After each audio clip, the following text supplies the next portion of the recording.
Two males said to be brothers were shot and killed, and the house they were in set ablaze by unknown assailants late Wednesday night in Long Bay on the border of St. James and Trelawney. The deceased has been identified as Long Bay residents 22-year-old Gregory Forbes and 16-year-old Neo Samuels. Residents said they heard a barrage of gunshots at 11 p.m. and noticed that the house was on fire sometime later.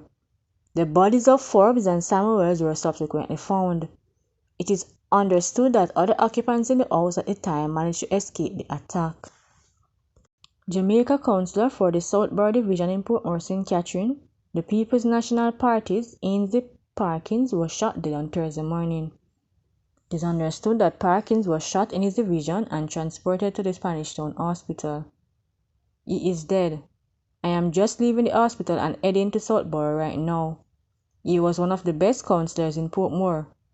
Never tolerated the gunmen and gave information to the police on their activities consistently, one source told Observer Online. He is the second politician from the division to be murdered in just over a year. Detectives from the Port Antonio Criminal Investigations Branch arrested and charged a tattoo artist for the stabbing death of a man on Harbour Street in Portland on Monday. The deceased has been identified as 56-year-old Robert Grant, a businessman of Harper Lane, Port Antonio in the parish. Charged is 28-year-old Rishton Rama, otherwise called Gaza, of Red Hassel Road in Port Antonio, Portland. Reports are that about 4:05 p.m. Grant was conducting business in a store when he was pounced upon by Rama, who was armed with a knife. An argument developed between them and a tussle ensued. During the struggle, Rama inflicted several wounds to Grant's upper body.